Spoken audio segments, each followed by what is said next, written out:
கர்த்தர் தன்னுடைய சொத்து சுதந்திரம் என்று சொல்லுகிறார் என்றால் இந்த மந்தை தான் எனக்கு சொத்து. சபையிலேயும் சில ஃபுட்பால் விசுவாசிகள் அப்படியே ஃபுட்பால்ல பிடிச்சிட்டு ஒருத்த கையை பிடிச்சி தொங்கிக்கிட்டே இருப்பாங்க. அப்பப்போ இறக்கிக்குவாங்க, திரும்ப ஏறிக்குவாங்க. ஆனால் அநேகருக்கு ஆசை விளிம்புல நின்றுக்குவான். வெளியேன்னா வெளியே, உள்ளன்னா உள்ள. நல்ல பழம் காய்ச்சி தொங்குதான், வழியில போறான் வரவெல்லாம் கல்லடி. அதுல ஒரு காய் இல்லை, ஒரு கனி இல்லை, எந்த பயலாவது ஒரு கல்லடிப்பான். ஒன்னிலே ஒரு கனி இருந்தால், ஒன்னிலே ஒரு காய் இருந்தால் கல்லடி வரத்தான் செய்யும். எப்போதும் இந்த ஆசீர்வாதங்களை சுதந்திரிக்க வேண்டும் என்றால் அந்த நடுவில் வரும்.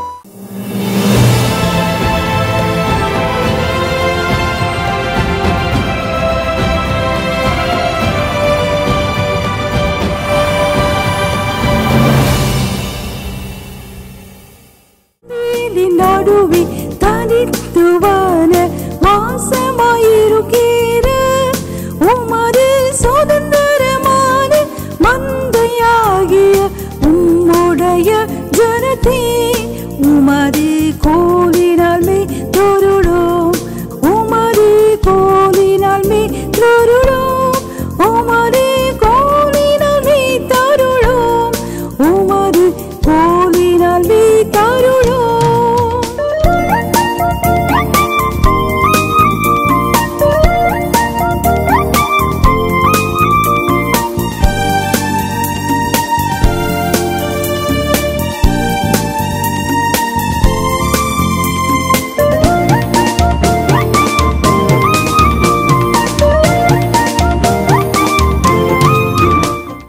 மீகா 7ஆம் அதிகாரம் 14ஆம் வசனம். மீகா 7:14.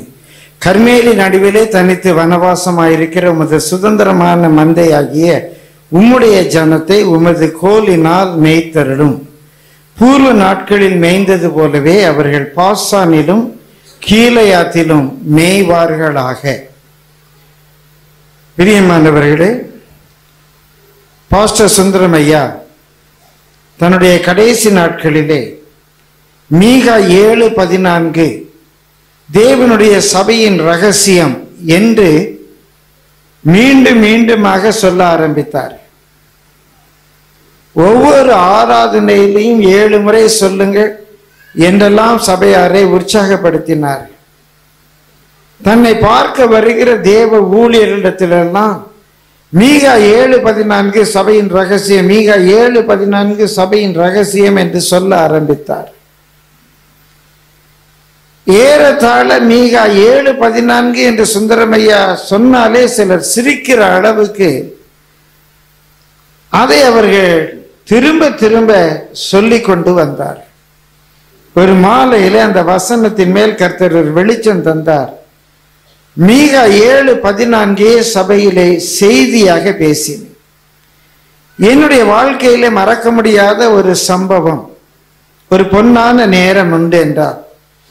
ஒருவேளை என்னுடைய சுயசரிதை எழுதக்கூடிய ஒரு வாய்ப்பு கிடைத்து எழுதுவேனேயானால் அதில் இடம்பெறக்கூடிய ஒரு இடம், ஐயா அவர்கள் என்னை அறைக்கு கூப்பிட்டிருந்தார். நான் போனேன். என்னை பார்த்து ஐயா சொன்னார்கள், கர்த்தர் எனக்கு வசனம் தந்தார், உமக்கு வெளிச்சம் தந்தார் என்றார். கர்த்தர் எனக்கு வசனம் தந்தார், உமக்கு வெளிச்சம் தந்தார் என்றார்.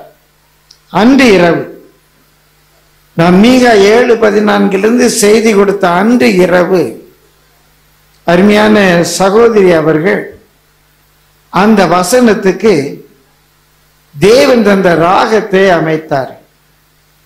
அந்த ராகத்தை தான் இன்றைக்கு நம்முடைய கருத்து பாடலாக நாம் பாடிக்கொண்டிருக்கிறோம். ஒருவேளை இந்த மீகா 7:14 என்பது ஐயாவுடைய மரணத்துக்கு பின்பு அதிகமாக சிந்திக்கப்படாத ஒரு வசனமாக இருந்திருக்கலாம். பிரியமானவர்களே, 1990 கர்த்தர் இந்த ஊழியத்தை தொடங்கின போது இந்த ஊழியத்துக்காக நாம் குறிப்பாக எந்த பெயரும் வைக்கவில்லை. சில வாரங்கள், ஏறத்தாழ ஒரு மாதத்துக்கு அதிகமாகவே இந்த ஊழியத்துக்கு என்று நாம் எந்த பெயரையும் வைக்கவில்லை. அப்போது ஒருவர் ஒரு சர்டிபிகேட் கேட்டார், ஒரு கடிதம். அதற்கு அந்த கடிதத்துக்கு ஒரு லெட்டர் பேட் தேவைப்பட்டது. ஆனால் ஆண்டவரே, நீர் அதற்கு என்ன பெயர் வைக்க விரும்புகிறீர் என்று நான் ஜெபித்துக் கொண்டிருக்கும் போது பளிச்சென்று சபையினுடைய ரகசியம் கர்மேல் என்று தானே ஐயா சொன்னார்கள், கர்மேல் என்றே சபைக்கு பெயர் வைப்போமே என்று நான் யோசித்தேன். என்னுடைய மனதில் இந்த எண்ணம் வந்தது. அன்றைக்கு திருவிக்கா நகர்ல ஒரு சபையில ஒரு ஒடுக்க கூட்டத்துக்கு ஒரு ரிட்ரீட் நான் போக வேண்டியதா இருந்தது. அந்த சபையினுடைய பாஸ்டமா நல்ல தீர்க்க தரிசன வரம் பெற்றவர். பிரியமானவர்களே, அங்கே அன்றைக்கு அந்த ரிட்ரீட்டை முடித்து மத்தியானம் சாப்பிட்டு கொண்டிருக்கும் போது அம்மா சொன்னாங்க, நான் உங்களுக்காக ஜெபிக்கும் போது கர்த்தர் உயரமான இடத்துல ஒரு ஷெட்டை காண்பித்தார். அது உண்மைதான். அப்போது 2வது மாடியில தான் நாம் ஒரு கூடாரம் போட்டிருந்தோம். உயரமான இடத்துல ஒரு ஓலை கூடாரத்தை காட்டுகிறார். நான் சபையை ஆரம்பித்ததே அவர்களுக்கு தெரியாது. ஒரு தனி ஊழியம் ஆரம்பித்திருக்கோம் என்றே அவர்களுக்கு தெரியாது. அவர் சொன்னார்கள், ஒரு கூடாரத்தை காண்பிக்கிறார், அந்த கூடாரத்தின் மேலே கர்மேல் என்று எழுதியிருக்கிறது என்றார். அது என்ன பாஸ்டர் என்று கேட்டார்கள். கர்த்தர் தொடர்ந்து உங்களுக்கு காண்பிப்பார் சிஸ்டர்ன்னு சொல்லிட்டு வந்துட்டு, காலையிலே நான் கர்மேல் என்று யோசித்தேன். இல்லாட்டால் கர்த்தர் அந்த எண்ணத்தை என்னுடைய உள்ளத்திலே போட்டார். பிரியமானவர்களே, அன்றைக்கு மத்தியானத்திலேயே ஒரு ஊழியக்காரன் மூலமாக அந்த வார்த்தையை எனக்கு கர்த்தர் உறுதிப்படுத்தினார். அந்த நாட்களிலே எங்களோட ஒரு ஐயா இருந்தார்கள். அவர்கள் கர்த்தருக்குள்ளே நித்திரை அடைந்து விட்டார்கள். அந்த ஐயா அடிக்கடியாக என்னை பார்க்கும் போதெல்லாம் கர்மேல் கர்மேல் என்றே சொல்லுவார். பிரியமானவர்களே, நம்முடைய கர்மேல் ஊழியத்திற்கு இந்த பெயர் வந்த பின்னணி இதுதான். என்னோடு தேவன் இடைப்பட்ட சிறப்பான ஒரு சில செய்திகள் உண்டு. பொதுவாக சாதாரணமாக அந்த செய்திகளை நான் எல்லா இடங்களிலேயும் பேசினதில்லை. என்னுடைய இருதயத்துக்குள்ளேயே நான் வைத்து சிந்திப்பது வழக்கம். ஒருவேளை இதற்கு முன்பாக ஒரு முறை நான் கர்மேலை பற்றி சற்று பேசி இருக்கலாம். ஆனால் கடந்த வாரத்தில் இந்த கர்மேலின் ரகசியத்தை உங்களோடு பகிர்ந்து கொள்வேன் என்று நான் கூறினதினாலே இன்றைக்கு இந்த செய்தியை 2 பாகங்களாக பிரித்து தருகிறேன். ஒன்று, அந்த கர்மேலின் நடுவே இருக்கிற மந்தை, அந்த கர்மேல் மலையில் இருக்கிற அந்த மந்தையினுடைய குணாதிசயம், கேரக்டரிஸ்டிக்ஸ், அந்த மந்தையை குறித்த ஒரு வர்ணனை, அந்த மந்தையை குறித்த ஒரு விவரம். நம்மிலே அநேருக்கு இந்த வசனம் மனனமாக தெரியும். கர்மேலின் நடுவிலே தனித்து வனவாசமாயிருக்கிற உமது சுதந்திரமான மந்தையாகிய உம்முடைய ஜனத்தை உமது கோலினால் மேய்த்தரடும். இங்கே ஒரு மந்தை, ஒரு ஃப்ளாக், அந்த மந்தையை குறித்த ஒரு விவரணத்தை பார்க்கிறோம். அநேக குறிப்புகள் உண்டு. தியானத்துக்காக 7 குறிப்புகளை எடுக்கிறேன். அந்த மந்தையை குறித்து அங்கே சொல்லப்பட்டிருக்கிறது உம்முடைய ஜனம். அந்த மந்தை கர்த்தருடைய ஜனம். பிரியமானவர்களே, அந்த மந்தையினுடைய முக்கியமான குறிப்பு அது கர்த்தருடைய ஜனம். அதற்கு முன்பாக கர்மேல் என்ற சொல்லை உங்களுக்கு விளக்கி சொல்ல விரும்புகிறேன். இது 2 சொற்களை அடக்கிய ஒரு கூட்டு சொல். உங்களில் அநேகருக்கு தெரியும், ஏல் என்று சொன்னால் தேவன், இறைவன். வேதத்திலே நாம் தேவன் என்று பார்க்கிறது எபிரேய மொழியிலே ஏல் என்று அழைக்கப்படுகிறது. ஏல் என்பதைத்தான் தமிழிலே எல்லாம் என்று சொல்லுகிறோம். தமிழிலே எல்லாம் என்று சொல்லுகிற அந்த ஏலை தான் ஆங்கிலத்திலே ஆல் என்று சொல்லுகிறார். அந்த ஏலை தான் அரபிக் மொழியிலே அல்லாஹ் என்று சொல்லுகிறார். ஏல் என்றால் சரியான தமிழிலே தேவன் என்பதை விட எல்லாம் என்று சொல்லுகிறது பொருத்தமாக இருக்கு. எல்லாம் அவர்தான். அந்த ஏல் என்ற சொல்லினுடைய பொருள் சுப்ரமோ, தலைவன். அதுக்கு மேல யாருமே கிடையாது. அவர்தான் ஹெட், சுப்ரீம். ஒருவேளை இன்றைக்கு நாம் தமிழில் உபயோகப்படுத்துகிற தேவன் என்ற ஆரிய சொல் அந்த முழு பொருளையும் உடைய ஒரு சொல் அல்ல. ஒருவேளை தமிழிலே சற்று இணையான ஒரு சொல்லை சொன்னால் பகவான் என்று சொல்லலாம். அது வடமொழி சொல் அல்ல. பகவான் என்ற அந்த நல்ல தமிழ் சொல் வடமொழியிலே பகவான் என்று அவர்கள் அழைக்க ஆரம்பித்தார். அநேக வடமொழி சொற்கள் தமிழிலிருந்து போன சொற்கள். பிரியமானவர்களே, வடமொழியிலிருந்து, ஆரிய மொழியிலிருந்து, சான்ஸ்கிரிட்லிருந்து தமிழுக்கு வந்த சொற்கள் அல்ல, தமிழிலிருந்து போன சொற்கள். சலசல என்று ஓடுகிற தண்ணீர் தான் சலம் என்று அழைக்கப்பட்டது. அதனால்தான் இன்றைக்கு புண்ணிலிருந்து வருகிற நீரை கூட சலம் என்று சொல்லுவோம். அது ஏனென்றால் சலசல என்று ஓடுகிறபடினாலே சலம் என்று அழைக்கப்பட்டது. அதைத்தான் அவர்கள் ஜலம் என்று சொல்லுகிறார். இருக்கட்டும் பிரியமானவர். ஏல் என்றால் தேவன். அதான் தானியேல், எசேக்கியேல் என்றெல்லாம் யோவேல், ஏல் ஏல் என்று பெயர் வரும். பெத்தேல், ஏல் பெத்தேல் என்றெல்லாம் சொல்லு. கரமி, கர்மி என்று சொன்னால் தோட்டம். கர்மி என்றால் தோட்டம். அப்ப கர்மேல் என்று சொன்னால் தேவனுடைய தோட்டம், குறிப்பாக திராட்சை தோட்டம், தேவனுடைய தோட்டம். பிரியமானவர்களே, சபை என்பது தேவனுடைய தோட்டம். பரலோகம், பாரடைஸ், பரதீசு என்று சொன்னாலே தோட்டம் தான். ஏதேன் என்றால் மகிழ்ச்சி, பாரடைஸ் என்று சொன்னால் தோட்டம். பிரியமானவர்களை, கர்த்தருடைய பரிசுத்த நாமத்துக்கு மகிமை உண்டாவதாக. பரலோகம் ஒரு தோட்டம், சபை ஒரு தோட்டம், சிங்கார வனம். இது இறைவனின் தோட்டம். கர்மேல் என்று சொன்னால் இறைவனின் தோட்டம், இறைவனின் பண்ணை. கர்த்தருடைய பரிசுத்த நாமத்துக்கு மகிமை உண்டாவதாக. அந்த கர்மேலின் நடுவே தனித்து வனவாசமாயிருக்கிற உமது சுதந்திரமாகிய உம்முடைய மந்தை, சுதந்திரமான மந்தையாகிய உம்முடைய ஜனத்தை உமது கோலினால் மேய்த்தருடும். இந்த மந்தையினுடைய முதல் குணாதிசயம், இது கர்த்தருடைய ஜனம். பிரியமானவர், நான் உம்முடைய பிள்ளை, நான் உம்முடைய பிள்ளை என்று சொல்லுகிறதுனாலே அல்ல, அவர் நம்மை தம்முடைய பிள்ளை என்று சொல்ல வேண்டும். அநேக வசனங்களை எடுத்து காட்டி ஒரு பெரிய செய்தியாக பேச விரும்பவில்லை, குறிப்பை சொல்லுகிறார். வேதத்தில் சில இடங்களில் தான் அவரை, நம்மை தம்முடைய ஜனம் என்று சொல்லுகிறார். குறிப்பாக அவிசுவாசிக்கும் விசுவாசிக்கும் ஐக்கியம் ஏது, இருளுக்கும் ஒளிக்கும் ஐக்கியம் ஏது என்றெல்லாம் அவர் சொல்லும்போது, நீங்கள் அவர்களை விட்டு பிரிந்து புறப்பட்டு வந்தால் எனக்கு ஜனமாயிருப்பீர்கள், நான் உங்கள் தேவனாயிருப்பேன் என்று சொல்லுகிறார். நாம் அவருக்கு சொந்த ஜனமாக இருக்க வேண்டும். வேறு யாருக்கும் சொந்தம் இல்லை. நாம் தேவனுக்கு சொந்தமானவர்கள், நாம் தேவனுக்கு சொந்தமானவர்கள். அதைத்தான் அந்த நாட்களிலே பழைய ஆங்கிலத்திலே பெக்கூலியர் பீப்புள் என்று சொல்லுவார்கள். இன்றைக்கு பெக்கூலியர் என்றால் வினோதம் என்று சொல்லுகிறோம். ஆனால் குயின்ஸ் லாங்குவேஜ் என்று சொல்லப்படுகிற அந்த கிங் ஜேம்ஸ் வெர்ஷன் லாங்குவேஜில் பெக்கூலியர் என்றால் அவருக்கு மாத்திரம்தான் சொந்தம். சிலர் ஒரு வினோதமாய் நடப்பார்கள், அதே போல யாருமே நடக்க முடியாது. அதனால சொல்றான், அவன் ரொம்ப பெக்கூலியரா நடக்கிறான். அப்படியானால் அது அவனுக்கு மாத்திரமே உரியது என்ற பொருள்.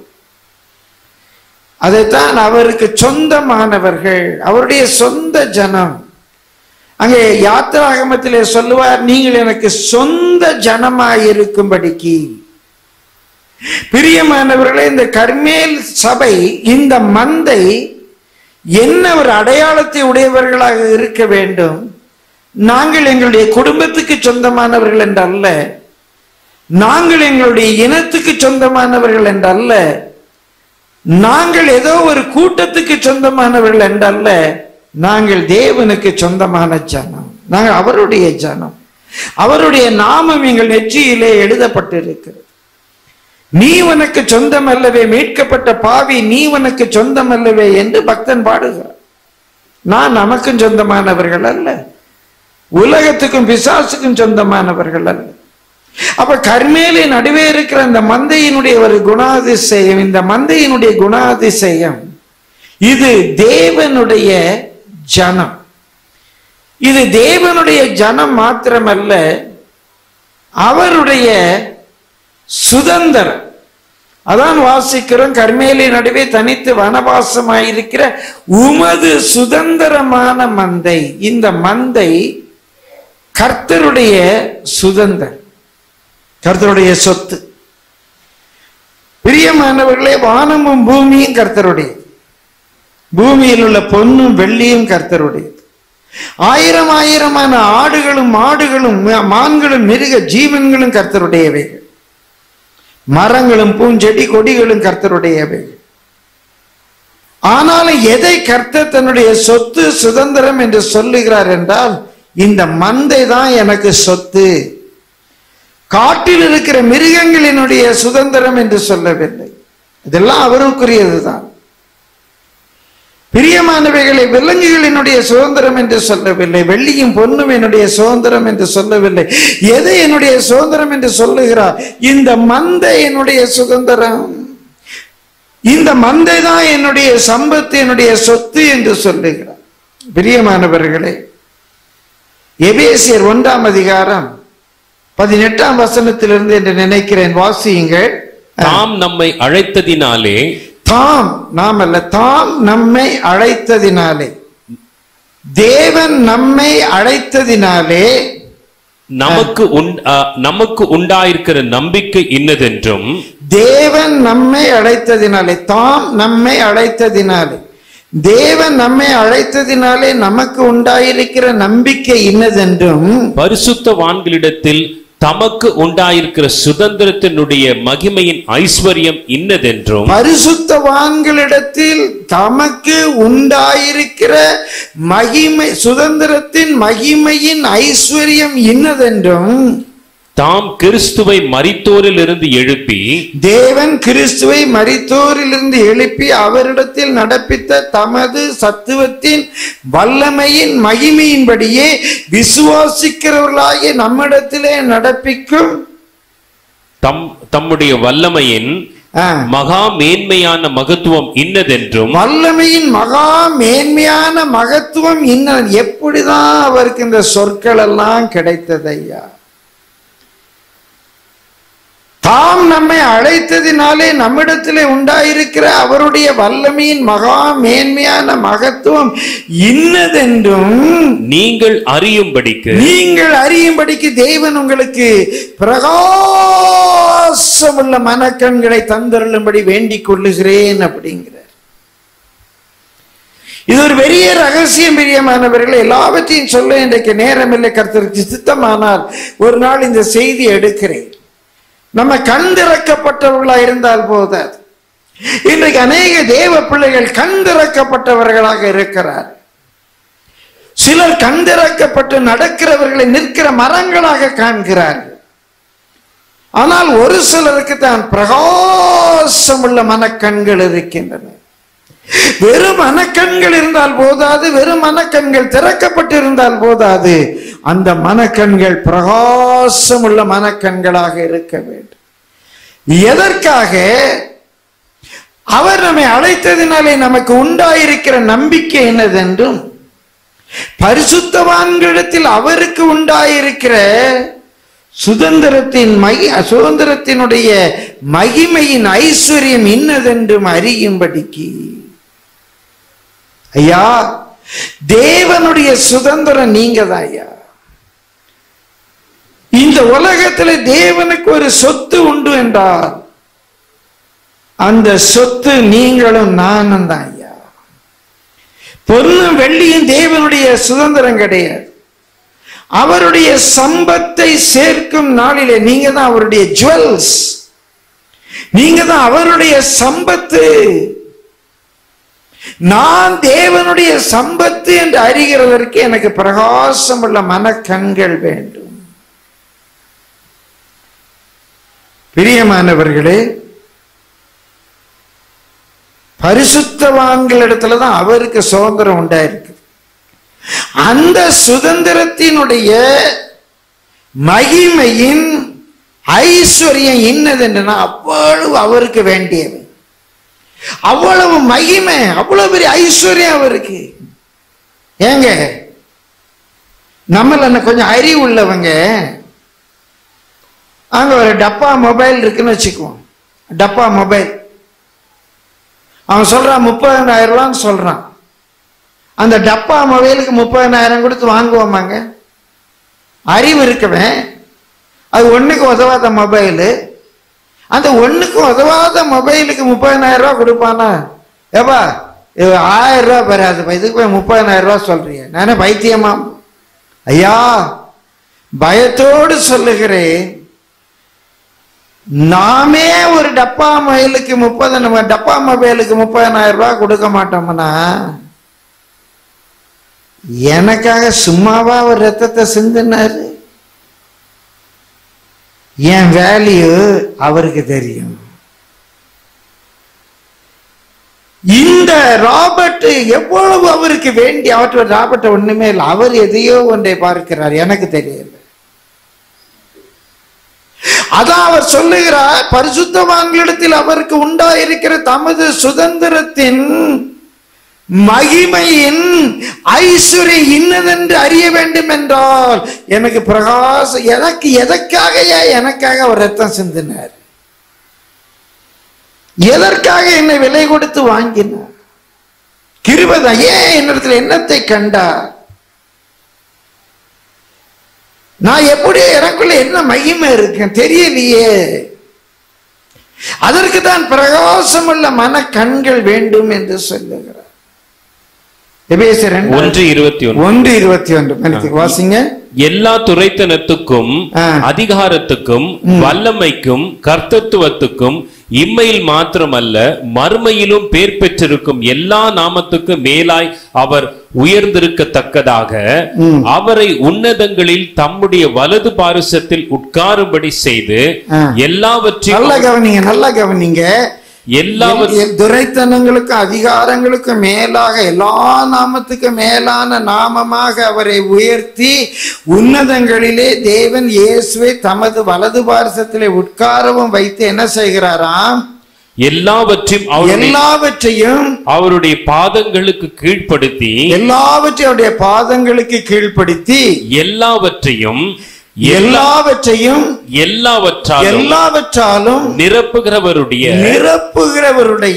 நிறைவாகிய சரீரமான சபைக்கு அவரை தலையாக்கினார். நல்லா கவனிங்க. நான் சொல்றது பயபக்தியோடு சொல்லுகிறேன். எல்லாவற்றாலும் நிரப்புகிறவர் இயேசு கிறிஸ்து.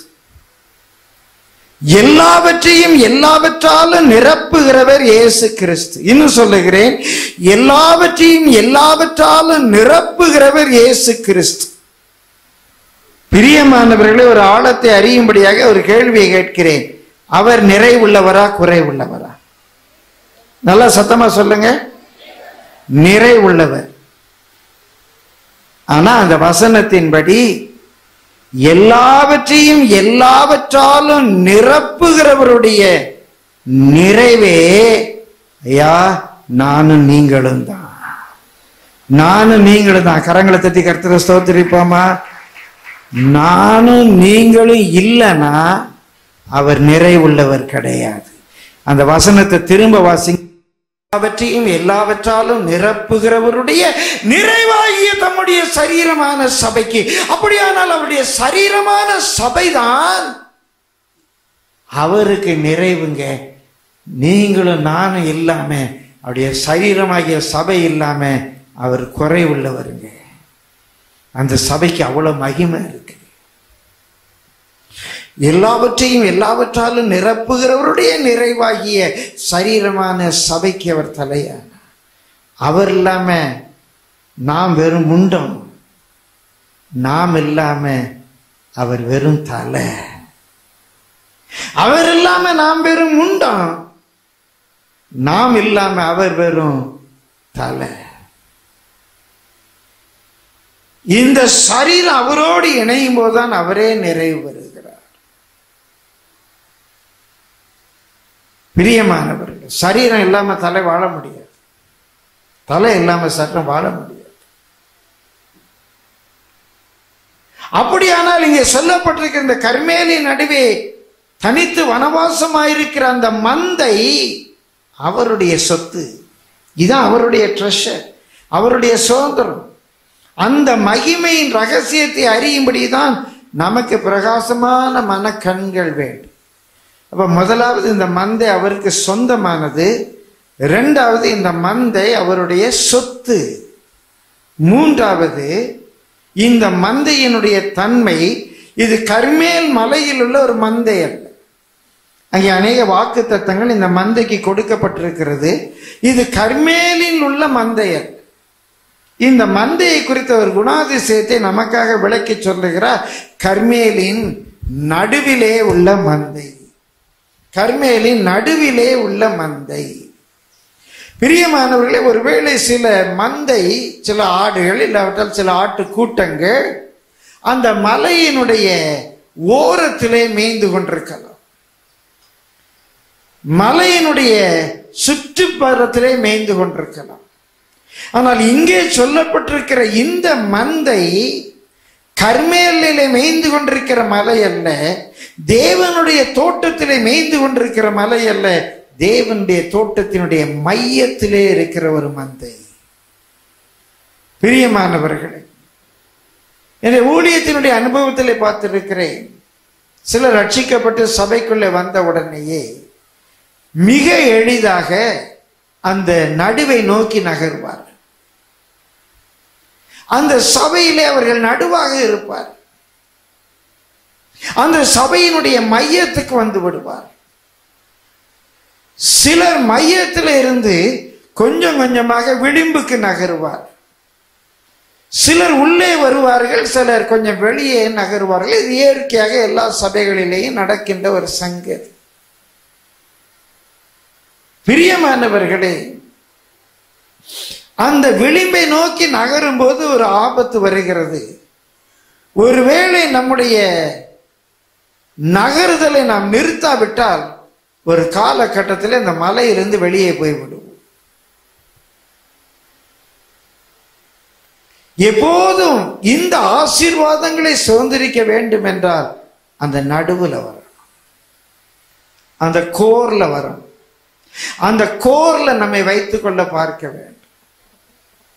எப்போதும் அந்த மையத்தில் இருக்க பார்க்க வேண்டும். ஏதோ தேவனுடைய சபையில இருக்கிறேன், தோட்டத்தில் இருக்கிறேன் என்றல்ல. கண்டக்டர் சொல்றாரு, உள்ள போங்க சார், உள்ள போங்க சார், முன்னால போங்க சார்ங்கிறார். சிலர்லாம் ஃபுட்போர்ட்லேயே தான் தொங்கிக்கிட்டு வருவாங்க. சபையிலையும் சில ஃபுட்போர்டு விசுவாசிகள் இருப்பாங்க. அப்படியே ஃபுட்போர்டில் பிடிச்சிட்டு ஒருத்த கையை பிடிச்சி தொங்கிக்கிட்டே இருப்பாங்க. அப்பப்போ இறங்கிக்குவாங்க, திரும்ப ஏறிக்குவாங்க, பிறகு கொஞ்சம் தூரம் இறங்கிக்குவாங்க, பிறகு ஏறிக்குவாங்க. சில பஸ் அவங்கள விட்டு போயிடும், குடு குடு குடுன்னு ஓடி வந்து ஏறிக்குவாங்க. அடிக்கடியாக கீழே விழுந்து சாகிறது அவங்களா தான்.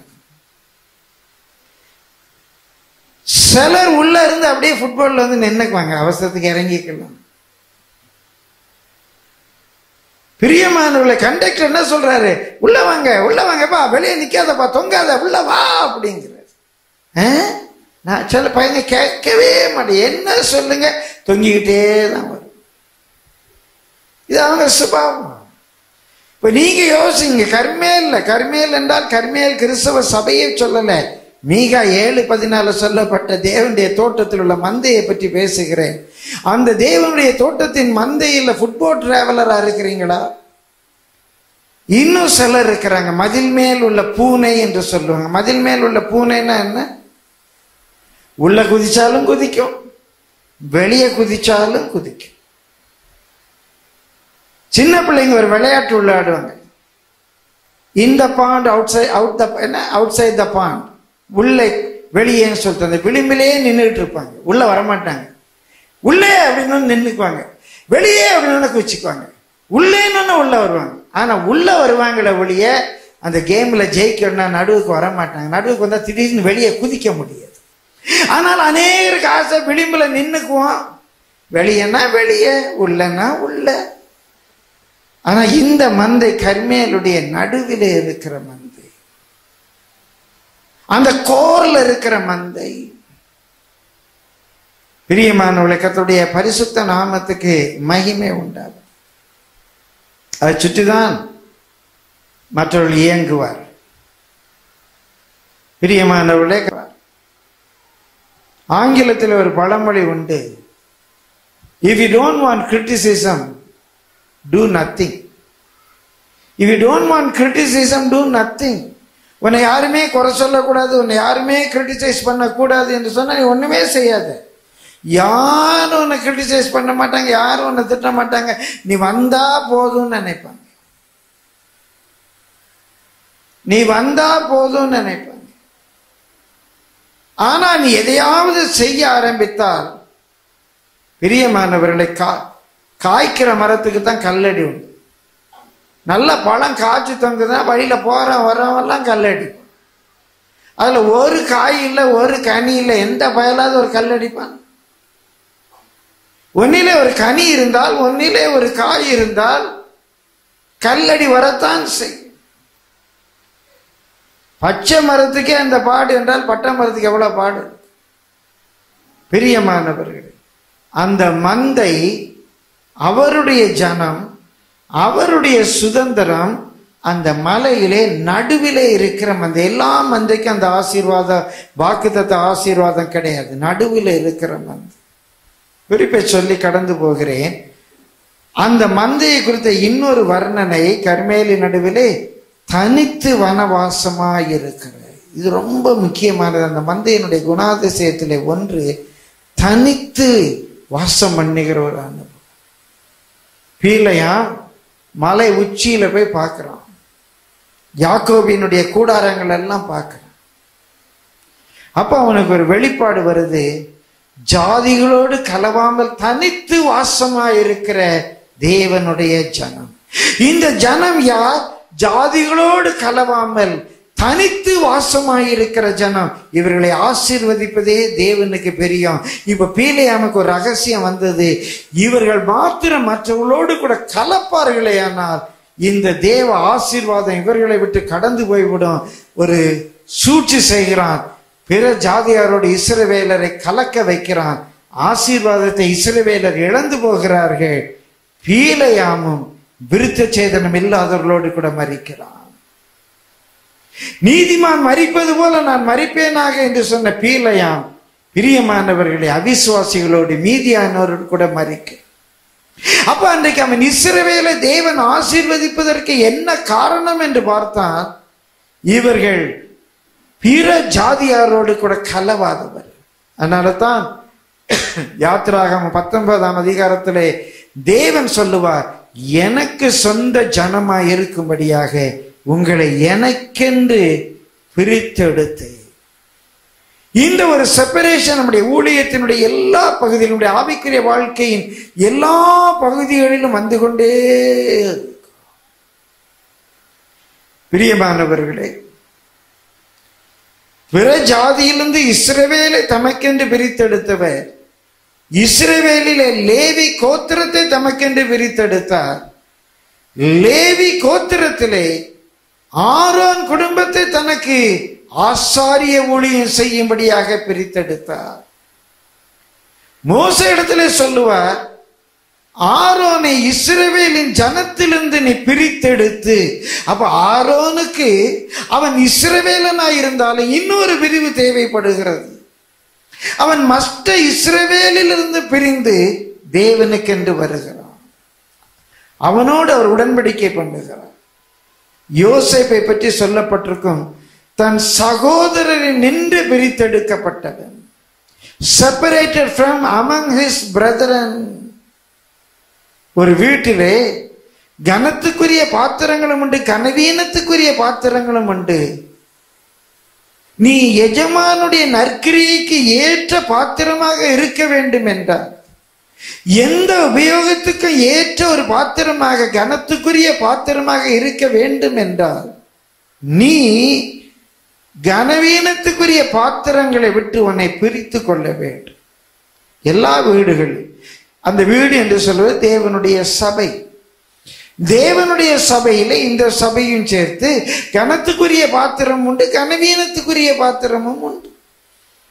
எல்லா பாத்திரங்களும் கனத்துக்குரிய பாத்திரம் என்று சொல்ல முடியாது. தேவனே சொல்லி இருக்கிறார், ஒரு பெரிய வீட்டிலே கனத்துக்குரிய பாத்திரங்களும் உண்டு, கனவீனத்துக்குரிய பாத்திரங்களும் உண்டு. அந்த வீடு தேவனுடைய சபை என்று சொல்லி இருக்கு. அப்ப நீங்க ஒரு தேவனுக்கு ஏற்ற எந்த நற்கிரியைக்கும் ஆயத்தமாக்கப்பட்ட ஒரு கனத்துக்குரிய பாத்திரமாக வேண்டும் என்றால், ஒருவேளை வசனத்தை வாசித்து கடந்து போவோம். 2 தீமோத்தேயு 2ஆம் அதிகாரம் 20ஆம் வசனத்திலிருந்து வாசியுங்கள். ஒரு பெரிய வீட்டிலே பொன்னும் வெள்ளியுமான பாத்திரங்களும் அல்லாமல் மரமும் மண்ணுமான பாத்திரங்களும் உண்டு. எல்லா வீட்டிலேயும் உண்டு, எல்லா சபையிலும் உண்டு. பொன்னும் வெள்ளியுமான பாத்திரங்கள் மாத்திரமல்ல, மரமும் மண்ணுமான பாத்திரங்களும் உண்டு. அவைகளில் சில கனத்திற்கும் சில கனவீனத்திற்கும் ஆனவைகள். நீங்க உங்களை தீர்மானித்துக் கொள்ளுங்க. நீங்க கனத்துக்குரிய பாத்திரமா கனவீனத்துக்குரிய பாத்திரமா என்று நீங்களே உங்களை தீர்மானித்துக் கொள்ளலாம். ஒரு வீட்டிலே கனத்துக்குரிய பாத்திரங்களும் உண்டு, கனவீனத்துக்குரிய பாத்திரங்களும் உண்டு. ஆகையால் ஒருவன் இவைகளை விட்டு தன்னை சுத்திகரித்துக் கொண்டால், ஒருவன் இந்த கனவீனத்துக்குரிய மண்ணு மரமான பாத்திரங்களை விட்டு தன்னை சுத்திகரித்துக் கொண்டால் அவன் பரிசுத்தமாக்கப்பட்டதும், நம்பர் 1, அவன் பரிசுத்தமாக்கப்பட்டதும் பிரித்தெடுக்கப்பட்டவனும் எஜமானுக்கு உபயோகமானதும், அவன்தான் எஜமானுக்கு உபயோகமானவனும் எந்த நற்கிரியைக்கும் ஆயத்தமாக்கப்பட்டதுமான கனத்துக்குரிய பாத்திரமாய் இருப்பான். எந்த நற்கிரியைக்கும் ஆயத்தமாக்கப்பட்ட, அவன் எதுக்கு வேணாலும் கூப்பிடலாம். எந்த நற்கிரியைக்கும் அவன் ஆயத்தமாக்கப்பட்டவன், எந்த நற்கிரியைக்கும் ஆயத்தமாக்கப்பட்டதுமான கனத்துக்குரிய பாத்திரமாய் இருப்பான். பிரியமானவர்கள், இந்த தனித்து நிற்கிற ஒரு அனுபவம், அப்பதான் நம்மை குறித்த கர்த்தருடைய தனித்த நோக்கம் நிறைவேறும். நம்ம மற்றவங்கிட்ட சண்டை போடணும்னு அவசியம் இல்லை. எல்லாரோட அன்பா இருக்கலாம், எல்லாரோட ஐக்கியமா இருக்க முடியாது. பாஸ்டர் சுந்தரியா கடைசி நாட்கள் அடிக்கடியாக ஒரு பாட்டு பாடுவா, dare to be a Daniel, dare to stand alone, dare to have a purpose firm, dare to make it known. Dare to be a Daniel, dare to stand alone. எப்போதும் கர்த்தருக்காக தனித்து தைரியமாக நிற்க வேண்டும். பள்ளிக்கூடத்துக்கு பிந்தி போகிறோம், ஒரு பயம், ஹார்ட் டப்பு டப்பு டப்பு டப்புன்னு அடிக்கும். யாராவது ஒருத்தர் கூட சேர்ந்துட்டாங்கன்னா கொஞ்சம் தெரியாப்பா, நான் மாத்திரம் பிந்தி போகல, என்னோட சேர்ந்து இன்னொரு ஆத்மா பிந்தி வருது. இன்னொரு ஆள் சேர்ந்தாச்சப்பா, நம்ம 3 பேர் இருக்கிறோம், அடிபட்டா 3 பேரும் சேர்ந்து அடிபடும். இன்னொரு கும்பல் சேர்ந்துட்டு அப்பா நிறைய பேர் பிந்திவார். இப்படி மாணவர்களுடைய ஒரு எண்ணம் நமக்கு வரக்கூடாது. பிரியமானவர்களே, எல்லாரோடு அன்பா இருக்கிறது வேறு, எல்லாரோடு சேர்ந்து இருக்கிறது வேறு. ஆங்கிலத்திலே கான்சர்வேட்டிவ் என்று சொல்லுவார். மற்றவர்களோடு சேராத சிலர் உண்டு. காஸ்மோபாலிட்டன் என்று சொல்லுங்கள், எல்லாரோடும் பழகுகிறவர். பொதுவாக என்னுடைய சுபாவம், எல்லாரோடும் நான் இனிமையாக பழக விரும்புவேன். உங்களுடைய ஆசீர்வாதத்துக்காக சொல்லுவேன். உங்களை குறித்த கர்த்தருடைய நோக்கம் உங்களுடைய வாழ்க்கையிலே நிறைவேற வேண்டும் என்றால் நீங்கள் தனித்து நின்று பழக வேண்டும். ஆபிரகாமை தேவன் தன்னுடைய ஜனத்தில் இருந்து மீட்டார். மீட்கும் போது தகப்பனாரும் கூட வருகிறார். பதனாராமிலே நின்று விடுகிறார். இப்போது ஆபிரகாமை விட்டு அவருடைய தகப்பன் பிரிகிறார். பிரியமானவர்கள், ஆபிரகாம் சாராளோடு கூட சேர்ந்து லோத்து வருகிறான். ஒரு காலகட்டத்திலே லோத்து ஆபிரகாம் சாராளை விட்டு பெறுகிறான். இடையிலே தவறுதலாக ஆகார் என்ற உறவு வருகிறது. அந்த ஆகாரும் பெறுகிறான். பிரியமானவர்களே, அந்த ஒருவனை ஒருத்தியை கொண்டுதான் கர்த்தர் ஒரு பெரிய ஜாதியை உருவாக்கி, அவர் ஒருவனை அல்லவா தெரிந்து கொண்டார். அந்த ஒருவனை கொண்டல்லவா இவ்வளவு பெரிய ஜாதியை உண்டாக்கினார் என்றால், அந்த ஒருவனுக்குள்ளே அந்த ஒருத்தியையும் அவர் சேர்த்து பார்க்கிறார். ஆபிரகாம் இல்லாமல் சாராள் இல்லை, சாராள் இல்லாமல் ஆபிரகாம் இல்லை, அவர்கள் இல்லாமல் ஈசாக்கு இல்லை. பிரியமானவர்களே, கர்த்தருடைய பரிசுத்த நாமத்துக்கு மகிமை உண்டாவது. இந்த மந்தை தனித்து வனவாசமா இருக்கிற ஒரு மந்தை.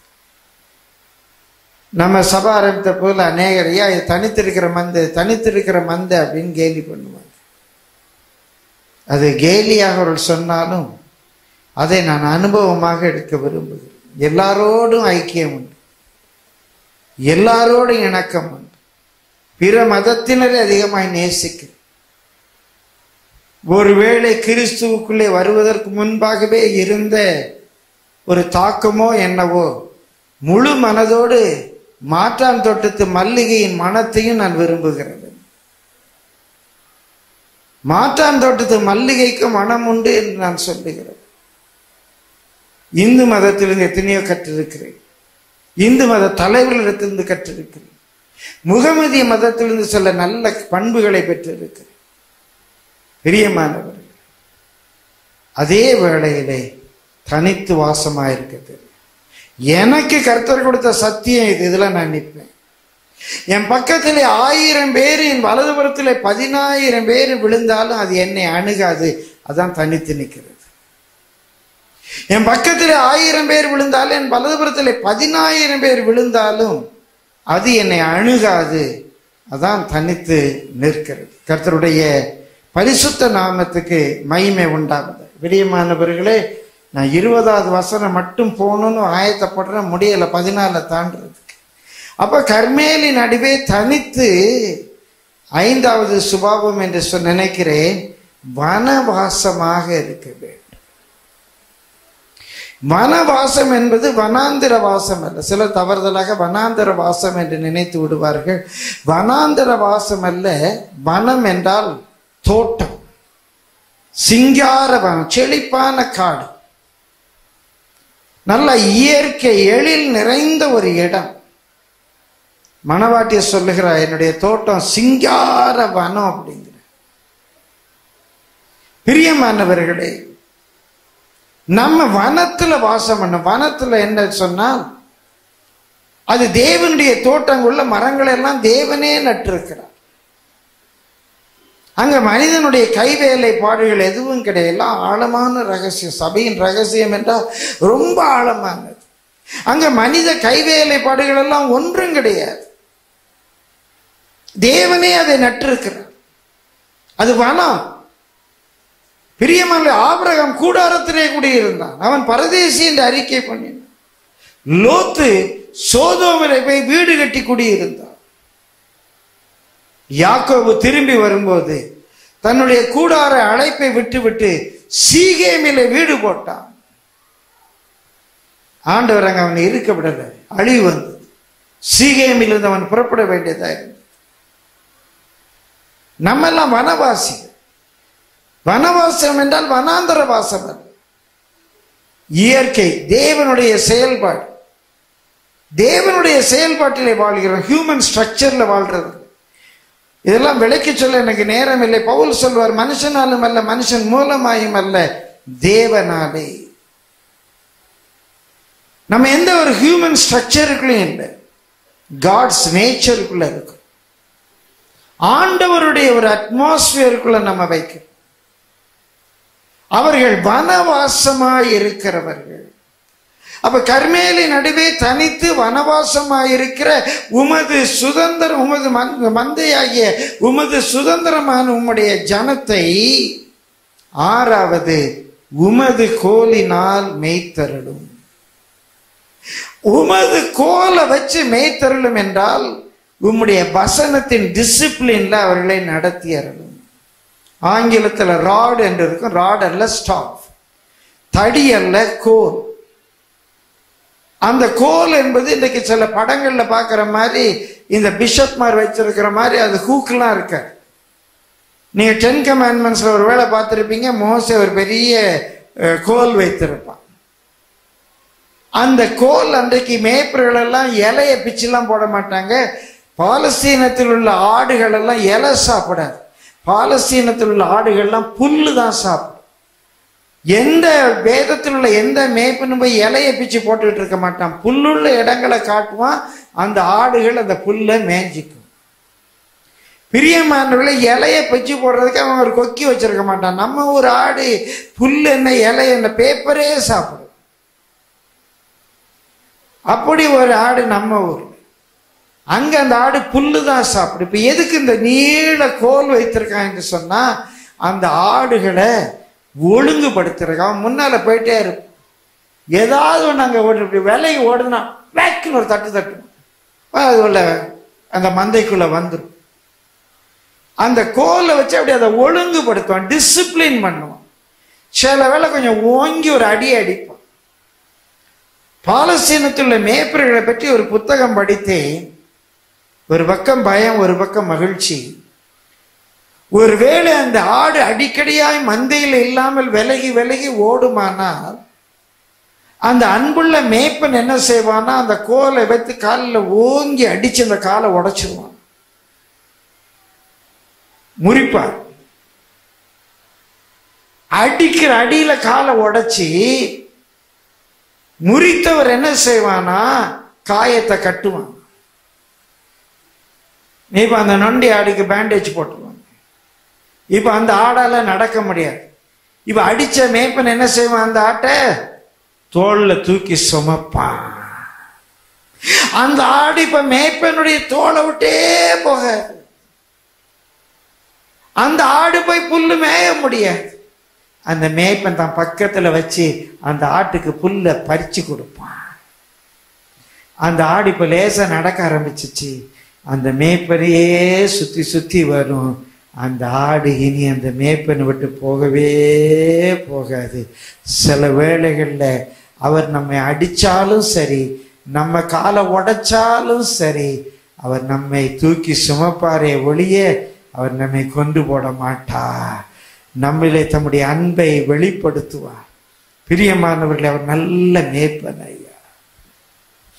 அந்த கோலினால், அந்த டிசிப்ளின், அந்த வசனத்தை கொண்டு நடத்துகிற சபை நமக்கு வேற எந்த அளவுகோலும் கிடையாது.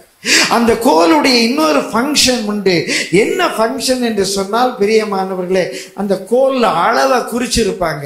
இந்த ஆடு இவ்வளவு வளர்ந்துருக்கு, இந்த ஆடு இவ்வளவு வளர்ந்துருக்கு, இந்த ஆடு இவ்வளவு வளர்ந்துருக்குன்னு சொல்லி அந்த ஆட்டை அளக்கிறதும் அந்த கோல் தான்.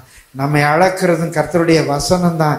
இதாயா கர்மேலி நடுவே தனித்து வனவாசமாயிருக்கிற அவருடைய சுதந்திரமான அவருடைய ஜனமாகிய அவருடைய மந்தையை அவர் நடத்துகிற கோல். எல்லாரும் கேளுங்க, ஆண்டவரே எனக்கு வேற எந்த கோலும் வேண்டாயா, வேற எந்த அளவுகோலும் வேண்டாம். என்னை உம்முடைய கோலினாலே, உம்முடைய வசனத்தினாலே, உம்முடைய உபதேசத்தினாலே, உம்முடைய சத்தியத்தினாலே நடத்தியவர். அந்த மந்தையினுடைய வர்ணனையை சொல்லி முடித்து விட்டு நேரம் வாய்க்கிறது போல அப்படிப்பட்ட மந்தைக்காக தேவன் வைத்திருக்கிற ஆசீர்வாதத்தையும் உங்களுக்கு கொஞ்சம் சுட்டி காட்ட விரும்புகிறேன். பிரியமானவர்களே, இது கர்த்தருடைய ஜனம், கர்த்தருடைய சுதந்திரம். தனித்து வாசம் பண்ணுகிற ஒரு மந்தை, வனவாசமாய் இருக்கிற ஒரு மந்தை, கர்த்தருடைய கோலினாலே நடத்தப்படுகிற ஒரு மந்தை. பிரியமானவர்களே, கர்த்தருடைய பரிசுத்த நாமத்துக்கு மகிமை உண்டாவதாக. கர்மேலின் நடுவிலே இருக்கிற ஒரு மந்தை. ஏழாவதாக, பிரியமானவர்களே, இந்த மந்தையை பூர்வ நாட்களில் மேய்த்தது போல மேய்வார்கள். ஆதி அப்போஸ்தலருடைய காலத்தில் மேய்ந்தது போல மேய்வார்கள். பூர்வ எல்லைக்குரிய மாற்றாதே என்று இருக்கு. நான் ஏசியில் இருக்கும்போது அடிக்கடி ஒன்று சொல்லுவேன். என்னுடைய ஊழியம் 1ஆம் நூற்றாண்டு, என்னுடைய தொழில்நுட்பம் 21வது நூற்றாண்டு என்பேன். இன்றைக்கு சொன்னால் 22வது நூற்றாண்டு என்று சொல்ல வேண்டும். டாக்டர் பில்லி கிரஹாமை குறித்து ஒருவர் குறை சொன்னார்கள். அவரை பேச விடக்கூடாது, நம்முடைய வாலிபர்களை 200 ஆண்டுகள் பின்னோக்கி கொண்டு போய் விடுவார் என்று. இதை யாரோ பில்லி கிரஹாம் இடத்துல போய் சொன்னார். அதை கேட்டு பில்லி கிரஹாம் சொன்னார், என்னை தவறாக புரிந்து கொண்டார்கள். 200 ஆண்டுகள் அவர்களை பின்னோக்கி அல்ல, 2000 ஆண்டுகள் அவர்களை பின்னோக்கி அழைத்து கொண்டு போக விரும்புகிறேன் என்றார். பேதுரு எப்படி பிரசங்கம் பண்ணி இருப்பார்? ஆதி அப்போஸ்தல உபதேசம் எப்படி இருந்திருக்கும்? இந்த கர்மேலி நடுவே தனித்து வனவாசமாயிருக்கிற மந்தை, பிரியமானவர்களை, புதிய வழியிலே மேய்கிற மந்தை அல்ல, பூர்வ நாட்களில் மேய்ந்தது போல் அவர்கள் மேய்கிறார்கள்.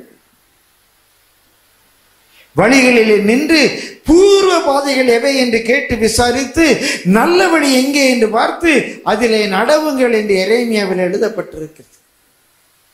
பூர்வ எல்லைக்குறியை மாற்றக்கூடாது என்று நீதிமொழிகளிலே வாசிக்க, பூர்வத்தாருடைய எல்லையை மாற்றினால் பாம்பு கடிக்கும் என்று வேதத்தில் இருக்கிறது. பாம்பு கடிக்கும் என்றால் பாம்பு அல்ல, பிசாசவனை மேற்கொள்ளும். பிரியமானவர்களே, கர்த்தருடைய பரிசுத்த நாமத்துக்கு மகிமை உண்டாகும். நான் பூர்வம் என்று சொல்லும்போது எனக்காக 2 காரியங்களை பூர்வமாக எடுக்கிறேன். ஒன்று, ஆதி அப்போஸ்தலர் காலம். ஒருவேளை அதை நான் நேரிலே பார்த்ததில்லை. நான் நேரிலே பார்த்த பூர்வம் பரிசுத்தவான்களுடைய ஐக்கியம். அருமையான காலஞ்சென்ற பாஸ்டர் லாசரஸ் ஐயா, காலஞ்சென்ற சகோதரி சாரால் ஒரு ஜம்மா, காலம் சென்றனுடைய மதிப்புக்குரிய பாஸ்டர் சுந்தரமையா அவர்கள், அருமையான சாம் சுந்தரமையா அவர்கள், ஜெரும் தியாகராஜ் அவர்கள், பூர்வத்தில் அவர்கள் செய்த பிரசங்கம், அவர்களுடைய வாழ்க்கை, அவருடைய ஜெபம், அவருடைய உபதேசம், அந்த பூர்வத்தில் நாங்கள் கேட்டது 2 விதமாக பார்க்கிறேன். ஒன்று அப்போஸ்தலருடைய உபதேசம். ஒருவேளை அவர்கள் வாழ்ந்த நாட்களில் நான் வாழவில்லை, 2000 ஆண்டுகள் பிந்தி இருக்கிறேன். கற்பனை பண்ணினாலும் அது என்னுடைய கற்பனைக்கு எட்டவில்லை. எனக்கு முன்பாக வாழ்ந்து காட்டிய பரிசுத்தவான். அருமையான ஒரு பாட்டு உண்டு, கல்வாரி மலையில் கொளுத்தின தீபம், பல நூற்றாண்டாய் எரிகின்ற தீபம், அணையாமல் அதை நாங்கள் காத்திடுவோம். பிரியமானவர்களே, கர்த்தருடைய பரிசுத்த நாமத்துக்கு மகிமை உண்டாவதாக. இந்த சபையை குறித்து தேவனுடைய தோட்டத்திலே, தோட்டத்தின் நடுவிலே வனவாசமாயிருக்கிற அவருடைய சுதந்திரமான அவருடைய ஜனமாகிய தனித்து வனவாசம் பண்ணுகிற அந்த மந்தைக்கு தேவன் அநேக ஆசீர்வாதங்களை வைத்திருக்கிறார். 2ஆம் பகுதியில் இதை சுட்டிக்காட்டி முடிக்கிறேன். வாசியுங்கள் 15ஆம் வசனத்திலிருந்து. நீ எகிப்து தேசத்திலிருந்து புறப்பட்ட நாளில் நடந்தது போலவே, நீ எகிப்திலிருந்து புறப்பட்ட நாளில் நடந்தது போலவே நான் உன்னை அதிசயங்களை காண பண்ணுவேன். எகிப்திலிருந்து புறப்பட்ட நாள்ல என்ன அதிசயம் நடக்குது? எகிப்திலிருந்து புறப்பட்டாங்க, பஸ்கா ஆட்டுக்குட்டியின் ரத்தத்தினால எகிப்திலிருந்து புறப்பட்டு வந்துட்டாங்க. இப்ப பிரியமான கரையில் இருக்கிறாங்க. முன்னால சமுத்திரம், பின்னால எகிப்தினுடைய சேனை. முன்னுக்கும் போக முடியாது, பின்னுக்கும் வர முடியாது. 2 பக்கங்களிலும் மலை இருக்குது. ஒரு அதிசயம் நடக்குது. செங்கடல் 2ஆய் பிளக்குது. வெட்டாந்தரையிலே நடக்கிறது போல நடந்து கடக்கிறார்கள். இவர்கள் பின்னாலே எகிப்தினுடைய சேனை வருகிறது. சமுத்திரத்தை கடக்கிறார்கள். சேனை எகிப்தின் சேனையை சமுத்திரம் எகிப்தின் சேனையை மூடி போடுகிறது. அடுத்த நாளிலே பின்தொடர்ந்த சத்துருக்களின் பிணங்களை கரையிலே ஒதுங்கி இருக்கிறதை பார்க்கிறார்கள். சிவந்த சமுத்திரம் பிளந்ததை பார்த்தார்கள். சத்துருக்கள் பிணமாக கரையிலே ஒதுங்கி கிடக்கிறதை பார்க்கிறார்கள். மாராவின் தண்ணீர் கசப்பாய் இருக்கிறது. கசப்பை தேவன் அவர்களுக்கு தித்திப்பாய் மாற்றி தருகிறார். வனாந்தரத்திலே ஏலியும் நீரூற்றுக்களாலே, பேரிச்ச பழங்களாலே அவர்களை ஆற்றி தேற்றுகிறார். சீனாய் மலைக்கு வருகிறார். பிரியமானவர்களே, தேவன் அவர்களுக்கு முன்பாக மலையிலே காட்சி அளிக்கிறார். அவருடைய வாழ்க்கை முறையை ஒரு சாசனமாக எழுதி தருகிறார். இப்படித்தான் நீங்க வாழணும் என்று சொல்லுகிறார். தேவன் பேசுகிற அசீரி சத்தத்தை கேட்கிறார். தேவன் அவர்களுக்கு தன்னை வெளிப்படுத்துகிறார். பிரியமானவர்கள், ஒருவேளை காதேஷ் பர்னேயாவிலே அவிசுவாசத்தினாலே 40 ஆண்டுகள் இந்த வனாந்தரத்தை சுற்றி சுற்றி வந்தாலும் தேவன் அவர்களை கைவிடவில்லை. கண்மலையிலிருந்து தண்ணீரை புறப்பட பண்ணினார். அவர்கள் போன இடமெல்லாம் அந்த கண்மலை அவர்கள் கூடவே போனது.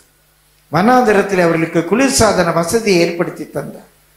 அந்த வெயில் அவர்களை சுட்டரிக்காதபடி, பகலிலே வெயிலாகிலும் இரவிலே நிலவாகிலும் அவர்களை சேதப்படுத்தாதபடிக்கு அவர்களுக்கு மேக ஸ்தம்பமாக இருந்தார். அக்கினி ஸ்தம்பமாக முன் சென்றார். அவர்களுக்காக நடுவானத்திலே சூரியனை நிற்க வைத்தார். யோர்தானிலே வழியை உண்டாக்கினார். 300 அடி உயரம், 100 அடி அகலமான மதில் சுவர் அவர்களுக்கு முன்பாக இடிந்து விழுந்தது. 7 ஜாதிகள் 31 ராஜாக்களை மேற்கொள்ள உதவி செய்தார்.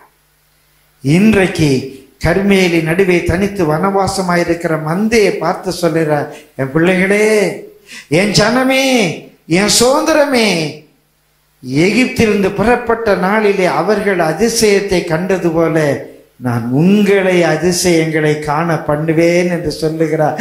கரங்களை தட்டி கர்த்தரை ஸ்தோத்திரிக்க வேண்டாமா? அப்ப கர்மேலி நடுவே இருக்கிற மந்தைக்கு கர்த்தர் வைத்திருக்கிற ஆசீர்வாதம், இஸ்ரவேல் ஜனங்கள் எகிப்திலிருந்து புறப்பட்ட நாளிலே என்னென்ன அதிசயங்கள் எல்லாம் கண்டார்களோ அந்த அதிசயங்கள் எல்லாம் நம்மை காண பண்ணுவா. ஹல்லேலூயா! கரங்களை தட்டி கர்த்தரை ஸ்தோத்திரிப்போம். அது மாத்திரமல்ல, வாசியுங்கள். புறஜாதிகள் கண்டு தங்களுடைய எல்லா பராக்கிரமத்தையும் குறித்து வெட்கப்படுவார்கள். புறஜாதிகள் கண்டு நமக்கு கர்த்தர் செய்கிற நன்மையை மற்றவர்கள், ரட்சிக்கப்படாத நம்ம அண்ணன், தம்பி, சொந்தக்காரங்க, பக்கத்து வீட்டுக்காரங்க, உடன் வேலை செய்கிறவன், இவங்கெல்லாம் பார்த்து கண்டு தங்களுக்கு இருக்கிற பராக்கிரமத்தை குறித்து வெட்கப்படுவார்கள். பிரதர், சிஸ்டர், நீங்க ஒரு ஓட்டர் சைக்கிள் வச்சிருக்கிறீங்க, இல்ல ஒரு பைக்கு, அந்த பைக்குக்கு பாதி நாள் பெட்ரோல் போட காசு கிடையாது. அவன் ஒரு கார் வச்சிருக்கிறான், நம்மளை ஏளனமா பார்க்கிறான். ஆனா அந்த காரு ஒரு தள்ளு மாடல் தான், அது டெய்லி தள்ளி தள்ளி தான் அவன் ஸ்டார்ட் பண்ணுவான். ஆனாலும் நம்ம சைக்கிளை பார்த்தா அவனுக்கு ஒரு ஏளனம். கர்த்தர் ஒன்று ஆசீர்வதிக்க ஆரம்பிச்சாரு. உன் வீட்டில் ஒரு நல்ல கார் வந்து நிற்குது, பல நிற்குது. அவன் வெளியே அவன் தள்ளு மாடல் காரை எடுக்க வெட்கப்படுறான். அவனுக்கு ஒரு வல்லமை இருந்தது, ஒரு என்ன இருந்துச்சு, பராக்கிரமம். அவனுக்கு ஒரு பராக்கிரமம் இருந்துச்சு, அவனுக்கு ஒரு கார் இருந்துச்சு, பழைய டப்பா கார் இருந்துச்சு. உன் சைக்கிளை பார்த்து சிரிச்சுக்கிட்டு இருந்தான். இன்றைக்கு உன்னை கர்த்தர் ஆசீர்வதிக்கிறதை பார்த்து அவனுக்கு இருக்கிற பராக்கிரமத்தை குறித்து வெட்கப்படுவான். எப்படி எழுதி இருக்கு பாருங்க ஐயா. பிரியமானவர்களும், பிள்ளைய படிக்க வைக்க முடியல, ஏதோ அங்க இருக்கிற பால்வாடிக்கு அனுப்பிக்கிட்டு இருக்க. அவன் பிள்ளை டையை கட்டிக்கிட்டு சூவை போட்டுக்கிட்டு இங்கிலீஷ் மீடியம் ஸ்கூலுக்கு போகுது. என்ன, அவன் பிள்ளைய ஸ்கூல்ல சேர்க்கலையாங்கிறான். உனக்கு வெக்கமா இருக்குது. உன் பிள்ளைய கார்பரேஷன் ஸ்கூல்ல கொண்டு விட்ட, அவன் இன்னொரு இங்கிலீஷ் மீடியத்துல சேர்த்துட்டான். அவன் பிள்ளை ஸ்டைலா போகுது, இன்ஜினியர் ஆயிட்டான். உன் பிள்ளை சாதாரணமா ஏதோ BA நம்ம படிச்சு முடிச்சான். உன் பிள்ளைய கர்த்தர் ஆசீர்வதிக்கிறாரு. உன் பிள்ளைக்கு கர்த்தர் ஒரு பெரிய பதவியை கொடுத்துட்டாரு. அமெரிக்காவில் வெள்ளை மாளிகையில், ஹல்லேலூயா, உன் மகளுக்கு ஒரு அப்பாயின்மெண்ட் கிடைச்சிடுச்சு. இப்போ அவன் என் மகன் இன்ஜினியர் சொல்லவே வெட்கப்படுறான். கர்த்தர் செய்ய வல்லவராய் இருக்கிறார், கர்த்தர் செய்ய வல்லவராய் இருக்கிறார் சொல்றாரு. உனக்கு அவன் தனக்கு இருக்கிற பராக்கிரமத்தை குறித்து வெட்கப்படுவான். என் பிள்ளை இங்கிலீஷ்ல படிக்குது, என் பிள்ளை சூ போட்டு போகுதுன்னு பெருமைப்பட்டான். உனக்கு உன் பிள்ளைய படிக்க கூட வைக்க முடியலேன்னு வேதனைப்பட்ட. உன் தேவன் உன்னை ஆசீர்வதிக்கும் போது எங்கே உயர்த்துவார்? பிரியமான வேதத்தில் ஒரு வசனம் உண்டு, நீதிமொழிகள்ல, கர்த்தரை மட்டுப்படுத்தாதீர்கள் என்று சொல்லி. ஆண்டவருக்கு லிமிட்டே கிடையாதுங்க, ஆண்டவருக்கு லிமிட்டே கிடையாது. அவர் ஆசீர்வதிக்க ஆரம்பித்தா அவர் உன்னை ஆசீர்வதிக்க கூடாதபடிக்கு அவருடைய கரத்தை திருப்புகிற யாரப்பா? உனக்கு அவர்கள் தங்களுக்கு இருக்கிற பராக்கிரமத்தை குறித்து வெட்கப்படுவார்கள். கையை வாயின் மேல் வைத்துக் கொள்வார்கள். போய் சொல்றான், நாங்க பக்கத்து வீட்டுல இருந்தானே அந்த பெந்தை கோஸ்துக்காரன், கருமேல்னு போய்கிட்டு வருவான். ஆமா, அவன் பிள்ளைக்கு நம்ம ஹோம் அஃபேர்ஸ்ல வேலை கிடைச்சிருக்குங்க. பிரைம் மினிஸ்டருக்கு அவன் தான் செக்ரட்டரியா? அப்படியா? எழுத்தின்படியே தன்னுடைய கையினாலே வாயை பொத்திக் கொள்ளுவார்கள். ஏசில ஒரு முறை இந்த வசனத்தை பற்றி சொல்லி 2 வாரங்களுக்குள்ளாக ஒரு சகோதரர் வந்து என்று சொன்னார், ஐயா, என்னை பற்றி கேள்விப்பட்டு எங்க சொந்தக்காரங்க நீங்க பிரசங்கத்துல சொன்னபடியே கையினால வாயை பொத்திக்கிட்டான். அப்படியா? அவன் பிள்ளைய, ராபர்ட் பிள்ளைய, செல்வம் பிள்ளை, அப்படி வேற இந்த பையன் இந்த மைக் வச்சுக்கிட்டு இருப்பான், அவன் பிள்ளைய. வாயை பொத்திக்க, வாயை பொத்திக் கொள்ளுகிறது மாத்திரமல்ல, என்ன நடக்குமா? புறஜாதிகள் தங்களுடைய பராக்கிரமத்தை குறித்து வெட்கப்படுவார்கள், கையினாலே வாயை பொத்திக் கொள்வார்கள். இன்னும் கூட ஒரு அருமையான வர்ணனை இருக்குது. விட்டா நம்ம அண்ணன் லோகிதாசன் படம் வரைஞ்சிருவாங்க. இதெல்லாம் இப்பவுமே பிளான் போட்டாங்க, பாதி படம் வந்துடுச்சு. கையினாலே வாயை பொத்திக் கொள்வார்கள், அதோட விட மாட்டாங்களா? வாசிங்க. அவர்கள் காதுகள் செவிடாய் போகும். ஒரு நாள் போய் ஒருத்தன் சொன்னா, அந்த செல்வம் பிள்ளை ஃபர்ஸ்ட் கிளாஸ்ல பாஸ் ஆயிடுச்சான். அப்படியா? 2 நாள் கழிச்சு ஒருத்தன் வந்து சொன்னா, அந்த பிள்ளைக்கு வந்து பப்ளிக் சர்வீஸ் கமிஷன்ல குரூப் 2ல பாஸ் ஆயிடுச்சு. அப்படியா? 3ஆவது நாள் சொன்னா, அதுக்கு செக்ரட்டேரியட்ல போஸ்டிங் வந்திருக்கான்னா. 4ஆவது நாள் சொன்னா, IASல அது பாஸ் சொல்லிக்கிட்டு இருக்காரு. கேட்க முடியாது அவனால. இதெல்லாம் நான் சும்மா கதை சொல்லல, என் வேதம் சொல்லுகிறது. என் வேதம் சொல்லுகிறது, கர்மேலின் நடுவே தனித்து வனவாசமாயிருக்கிற அவருடைய சுதந்திரமான மந்தைக்கு அவர் வைத்திருக்கிற ஆசீர்வாதம், அவர் செய்ய நினைத்தது தடைபடாது. கர்த்தர் உன்னை ஆசீர்வதிக்கும் போது இதை பார்க்கிற புறஜாதியார் தங்களுக்கு இருக்கிற பராக்கிரமத்தை குறித்து வெட்கப்படுவார்கள், கையினாலே வாயை பொத்திக் கொள்ளுவார்கள், அவர்கள் காது செவிடா போகும்.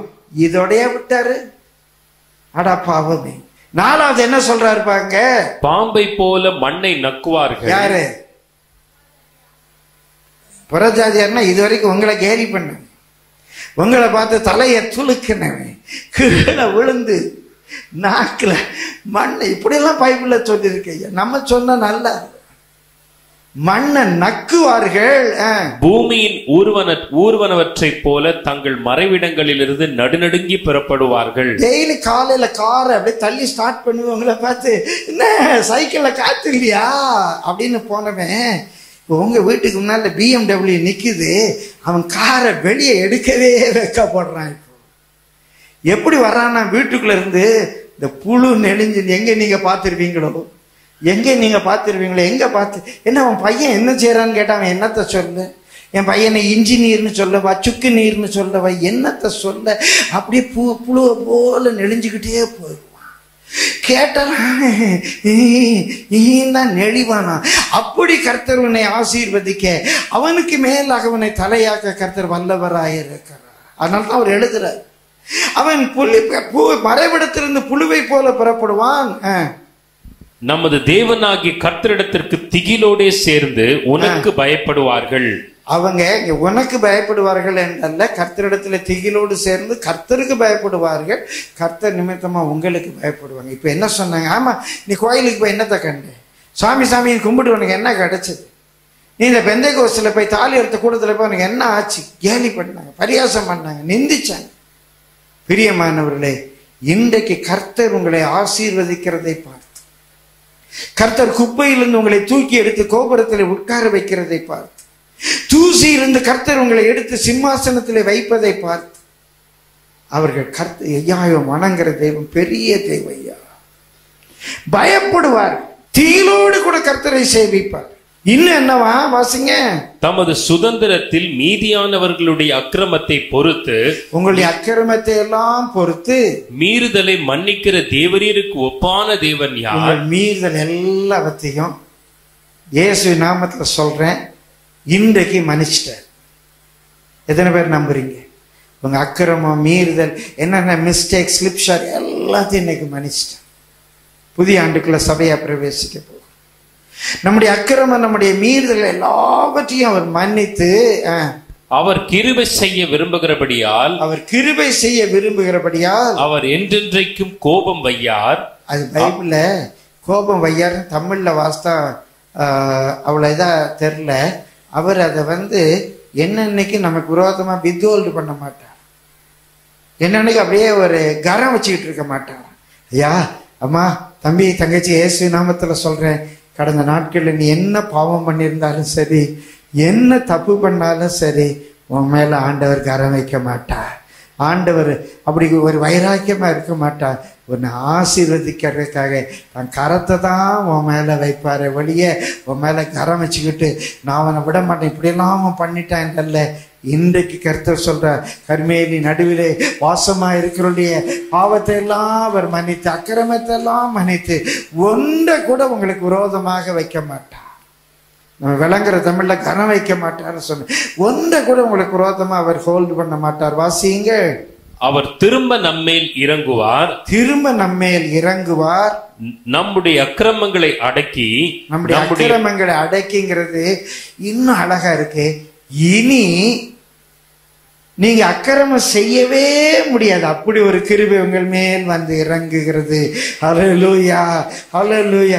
இப்ப எவ்வளவுதான் ட்ரை பண்ணாலும், சிலருக்கு ப்ராஃபஸியா சொல்றேன், உண்மையா ட்ரை பண்றீங்க, எப்படியாவது டயத்துக்கு போயிடணும்னு நினைக்கிறீங்க, ஆனா டயத்துக்கு போக முடியல. புருஷன் சண்டை போடக்கூடாதுன்னு நினைக்கிறீங்க, சண்டை போடாம இருக்க முடியல. மனைவிட்ட கோபப்படக்கூடாதுன்னு நினைக்கிறீங்க, கோபப்பட்டுறீங்க. வீண் வார்த்தை பேசக்கூடாதுன்னு நினைக்கிறீங்க, பேசிடுறீங்க. இன்றைக்கு ஒரு கிருபை வருகிறது, அவர் உன் அக்கிரமத்தை அடக்குகிறார். உன்னாலேயே அக்கிரமம் செய்ய முடியாது, உனக்குள்ள இருக்கிற அக்கிரமத்தை கர்த்தர் அடக்குகிறார். உன்னை ஆசீர்வதிக்க கர்த்தர் தீர்மானித்து விட்டார், உன்னை ஆசீர்வதிக்க கர்த்தர் தீர்மானித்து விட்டார். இதுவரைக்கும் உன்னை மீறி உன்னை அடக்கி வைத்திருந்த அக்கிரம கிரியைகளை கர்த்தர் நீக்குகிறார். இனி நீ நினைச்சால் அக்கிரமம் செய்ய முடியாது. உன்னை தமக்கு ஏற்ற பரிசுத்தத்துக்கு என்று வணைகிறார். வாசிங்க. அக்கிரமத்தை அடக்கி நம்முடைய பாவங்களை எல்லாம் சமுத்திரத்தின் ஆழங்களில் போட்டு விடுவார். என்னென்ன தப்பு செஞ்சீங்க, இன்னைக்கு 7ஆம் தேதி, பிரியமானவர்களே, எல்லாத்தையும் மூட்டை கட்டி என்னென்ன பாவம் இருந்துச்சோ, என்னென்ன அக்கிரமம் இருந்துச்சோ, என்னென்ன மீறுதல் இருந்துச்சோ, இயேசுவின் நாமத்துல சொல்றேன், இந்த வசனத்தை கேட்டுட்டு இருக்கும் போதே, இந்த இடத்தை விட்டு போறதுக்கு முன்பாகவே எல்லாத்தையும் கர்த்தர் மூட்டை கட்டிட்டாரு. மூட்டை கட்டி எல்லாத்தையும் தூக்கி கடலின் ஆழத்துல போட்டாரு. இனி நீ தேடியும் காணாது இருப்பாய், இனி நீ தேடியும் காணாது இருப்பாய். அக்கிரமத்தை, மீறுதலை, கர்மேலின் நடுவே தனித்து வனவாசமா இருக்கிற தேவ ஜனத்துக்காக அவர் வைத்திருக்கிற ஆசீர்வாதம். வாசிங்க. எல்லாவற்றையும் கடலின் ஆழத்தில் தூக்கி போட்டுட்டு, தேவரீர் பூர்வ நாட்கள் முதல் எங்கள் பிதாக்களுக்கு ஆணையிட்ட சத்தியத்தை யாக்கோபுக்கும் கிருபையாய் ஆபிரகாமுக்கும் கட்டளையிடுவீராக. பிரியமானவர்களே, பூர்வ நாட்கள் முதல் எங்களுடைய முற்பிதாக்களுக்கு, அப்போஸ்தலர்களுக்கு, பவுலுக்கு, காலாகாலமாய் இந்த பரிசுத்தவான்களுக்கு நீர் வெளிப்படுத்தின சத்தியத்தை எங்களுக்கு நீர் கட்டளையிடுவீராக. ஆபிரகாமுக்கு, யாக்கோபுக்கு நீர் ஆணையிட்ட வாக்குத்தத்தங்களை எங்களிலே நிறைவேற்றுவீராக. பிரியமானவர்களே, அவர் சத்தியத்தை உங்களை விட்டு எடுக்க மாட்டார். பூர்வத்திலே அவர் கட்டளையிட்ட சத்தியங்களை நம்மை விட்டு விலக்க மாட்டார். சத்தியத்துக்கு சாட்சியாக நிறுத்துவார். அவர் ஆணையிட்ட காரியங்களை நம்மிலே நிறைவேற்றுவார். பிரியமானுள்ள கர்த்தருடைய பரிசுத்த நாமத்துக்கு மகிமை உண்டாவது. கர்மேல் என்ற பெயர் வைத்திருப்பதினாலே அல்ல, கர்மேல் என்ற பெயர் வைத்திருப்பதினாலே அல்ல, தேவனுடைய தோட்டத்தின் நடுவிலே அவருக்கு சொந்த ஜனமாக, அவருடைய சுதந்திரமாக, உலகத்தோடு கலவாதபடிக்கு தனித்து வனவாசமாய் இருக்கிறவர்களுக்கு, அவருடைய கோலினால் நடத்தப்படுகிறவர்களுக்கு, பூர்வ நாட்களிலே மேய்ந்தது போல சத்தியத்திலே மேய்கிறவர்களுக்கு இத்தனை ஆசீர்வாதங்களை கர்த்தர் வைத்திருக்கிறார். உன் அக்கிரமத்தை எல்லாம் மன்னிப்பார், உன் மீறுதல்களை எல்லாம் மன்னிப்பார். இனி அவர் மேல், உன்மேல் அவர் விரோதமாக வைராக்கியமாக இருக்க மாட்டார். தன்னுடைய முகத்தை உனக்கு நேராக திருப்புவார். பூர்வ நாட்களிலே பரிசுத்தவான்கள் கட்டளிட்ட சத்தியத்தை உண்மையில் வர பண்ணுவார். ஆபிரகாம், யாக்கோபின் தேவன் அவர்களுக்கு ஆணையிட்ட சத்தியத்தை, வாக்கு தத்தத்தை உன்னிலே நிறைவேற்றும். நீ உன்னை அதிசயங்களை காண பண்ணுவார். எகிப்திலிருந்து புறப்பட்ட நாட்களில் அவர்கள் அதிசயங்களை கண்டது போல கர்மேலின் நடுவே தனித்து வனவாசமா இருக்கிற உன்னை அதிசயங்களை காண பண்ணுவார். ஆண்டவரை பார்த்து சொல்லுவோம், ஆண்டவரே உமது கோலினால் என்னை மேய்த்தரலும். எல்லாரும் கர்த்தருடைய முகத்தை பார்த்து கேளுங்க. ஆண்டவரே உமது கோலினால் என்னை மேய்த்தரலும், உடைய சத்தியத்திலே என்னை மேய்த்தரலும். எல்லாரும் கேளுங்க, சத்தியத்தை வைத்து கேளுங்க. உடைய வசனத்திலே என்னை மேய்த்தரலும். பூர்வ நாட்களில் அவர்கள் மேய்ந்தது போல என்னை மேய்த்தரலும் ஐயா, என்னை மேய்த்தரலும். ஆண்டவரே எங்களை மேய்த்தரலும் ஐயா. ஆண்டவரே, அந்த மந்தைக்காக நீ வைத்திருக்கிற எல்லா வாக்குத்தத்த ஆசீர்வாதங்களையும் என்னிலே நீ நிறைவேற்று. கர்த்தர் நிறைவேற்ற வல்லவராய் இருக்கிறார். நிறைவேற்றுவதற்கு உங்களை ஒப்பு கொடுங்க. நிறைவேற்றுவதற்கு உங்களை ஒப்பு கொடுங்க. கர்த்தர் செய்ய நினைத்தது தடைபடாது. ஹல்லேலூயா. நான் உங்களுக்காக செபிக்கிறேன். வாக்குத்தத்தம் பண்ணினவர் உண்மை உள்ள அன்பின் இயேசுவே, கர்மேலி நடுவே தனித்து வனவாசமாக இருக்கிற உம்முடைய ஜனம், உம்முடைய சுதந்திரமான மந்தைக்காக நீர் வைத்திருக்கிற சகல ஆசீர்வாதங்களை உம்முடைய பிள்ளைகள் மேல் சம்பூரணமாய் பெருக பண்ணி உம்முடைய நாமத்தை மகிமைப்படுத்து. நீர் அப்படி செய்ய போகிறபடியாலும் உமக்கு ஸ்தோத்திரம், உமக்கு ஸ்தோத்திரம், உமக்கு ஸ்தோத்திரம். இயேசுவின் நாமத்தில் பிதாவே, ஆமென்.